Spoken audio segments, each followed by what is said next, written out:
Hi, I'm Lucy from GameSpot, and I'm a Lord of the Rings fan.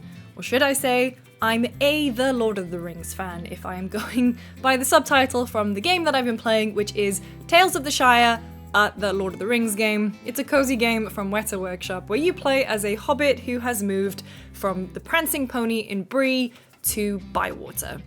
And you are there, you're kind of getting yourself set up and integrated with all the locals, and you gotta answer a question. Is Bywater a village? Well, opinions differ, and it's up to you to help the hobbits figure it out, basically. How do you do that? Well, it is a cozy life sim farming game, so the usual suspects. Befriending, farming, foraging, feasting, fishing, decorating your hobbit hole. The whole thing is being billed as being very cozy, and you know, that is very fitting for a hobbit game, because what does a hobbit hole mean? It means comfort, if you go by the first paragraph of the book.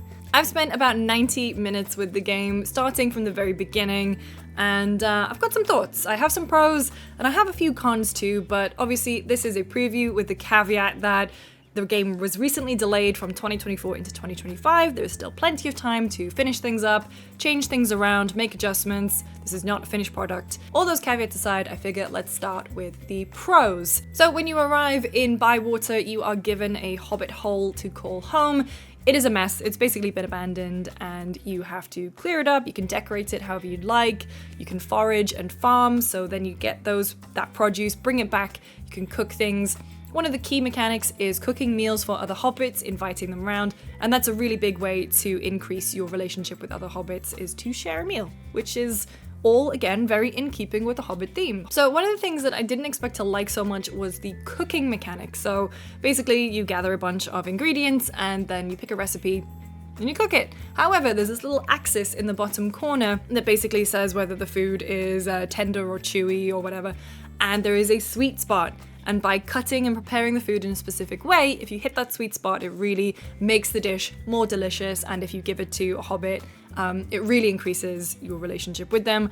I really like that, because otherwise a cooking mini game can just be a little bit mindless. It's like, oh great, I have the ingredients, I'll put them together, bam. But this actually requires you to think about it. The hobbits that I've met so far are fun. They're not voiced, which I think is a bit of a missed opportunity. They're obviously so full of personality. I would love it if they had a little bit of chat or a little, like, more voice lines or something. But otherwise they're kind of just silent, but I think they're written in a very cute and adorable way. They do feel very distinct, like Sandyman, for example, is just such a grouch. Old Noakes is very forgetful and he keeps calling you newcomer even though you talk to him multiple times. But I've yet to really see how the relationship stuff is really going to emerge.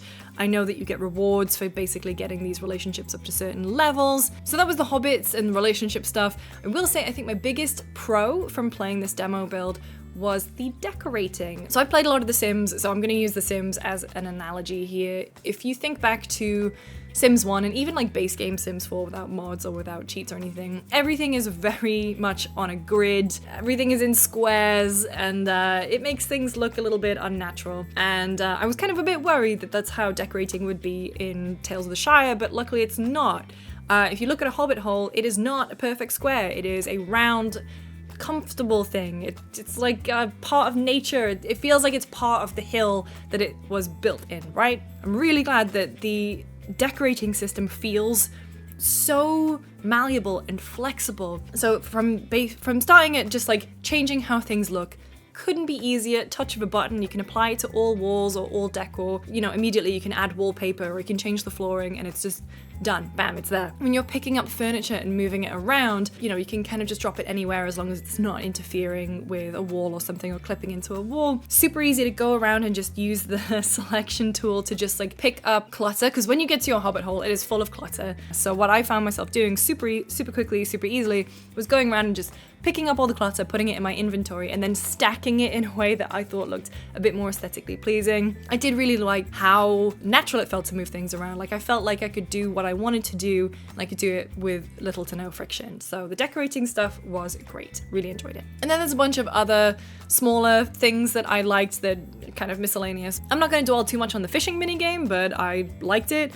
I really don't like the fishing minigame in Stardew Valley. This one, it's like the tension-based, like reeling in on the trigger and kind of pulling against and trying to make the fish tired. I liked it.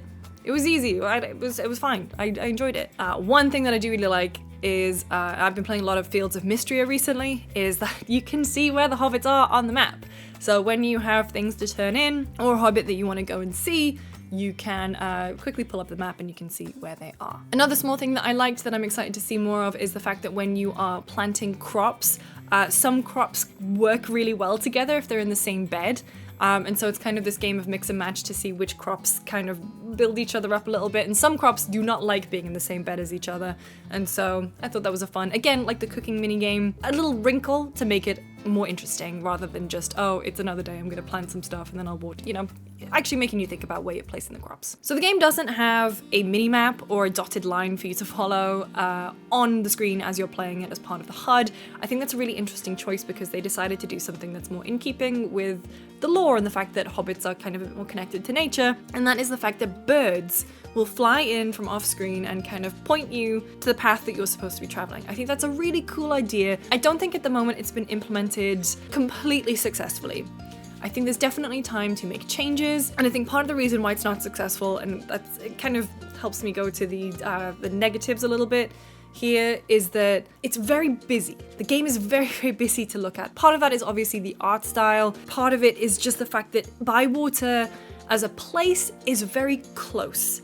And given that Hobbiton is all about nature and greenery and plants and nature and birds and all this stuff happening on screen at once, when you get into the town square, the town center, and there are more things like buildings, there are more hobbits around, there may be trees, there are birds, there are butterflies. It's very visually all in your face a little bit. And when it comes to the birds, I was finding that when I was skipping, and especially when I was skipping in the town center stuff, they were just coming in too late for me.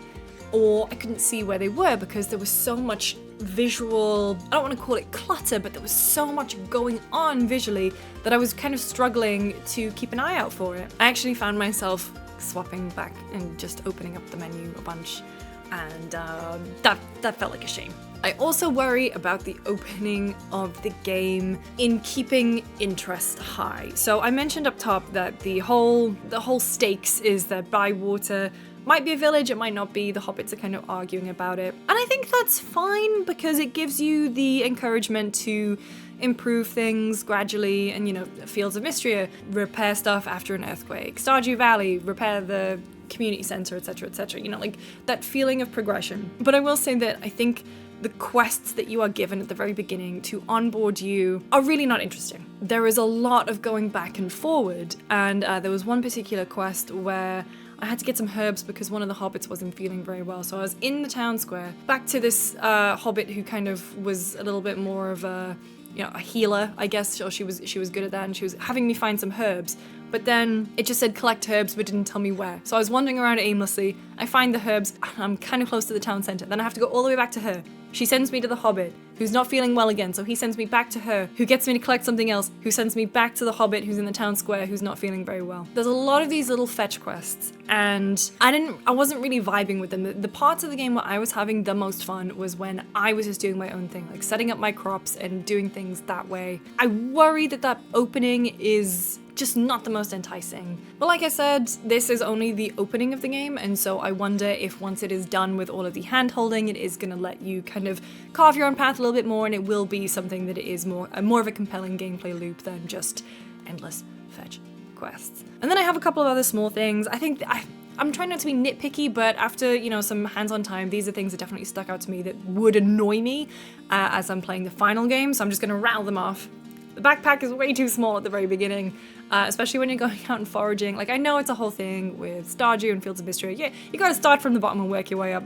But this one felt particularly restrictive. Two little quality of life things that I would have really enjoyed is when I'm at my writing desk, I wish there was a way to quickly see at a glance who I'm supposed to be inviting. Some of the hobbits have very similar names. Luckily, I didn't accidentally send out a wrong invitation, but it could be awkward, you know? And the other thing is when you are in the cooking minigame, there are a bunch of tabs at the top for the different kinds of recipes that you have. I really wish there was a tab for just recipes that are ready to be made now. Instead of me scrolling through every single one to see which one is available to cook. I would love it if there was just a tab where I could just see all the ones I can make. Another thing is that you can't sleep before the evening, and sometimes in games like this there's just nothing going on. I know definitely multiple times in Stardew or Fields of Mystery I've just gone to bed because I have to wait till tomorrow for a quest to turn in or something, so would love that option. And then my final point is, again, I worry about what is around these core mechanics, the thing that surrounds them. So there's no calendar. There is, days of the week, there are seasons, there are different crops available in different seasons, and I assume different quests and stuff. But, every time again, I'm sorry for referencing Stardew and Fields of Mystery, but if you're coming into the life sim cozy game genre, you're gonna get compared to at least Stardew. Not having these events feels like, I don't know, a bit of a missed opportunity, because you are building relationships with hobbits. I would love to be able to say, oh, hey, and then it's Lily's birthday and we're all gonna go and I'm gonna cook for everyone. So maybe that will be in it later. Maybe it just wasn't in the very beginning of the game, but there wasn't a calendar from what I could tell. So yeah, that would also kind of go a long way to adding some kind of narrative framework to keep me invested and keep me pushing along with it. Overall though, I'm feeling mixed. I was enjoying when I was playing, but I can definitely see some issues. But like I said, the game was delayed from 2024 into 2025. There is still plenty of time for things to change. This is by no means a finished game. As is the case with all previews, I'm just playing a slice of it, and this was had some things that I'm definitely very into, but also some issues that I would love to see resolved by the time launch comes around. For more on Tales of the Shire, make sure to stay tuned to GameSpot. You can find me on Twitter at LeeSJamesGames, and I'll see you next time.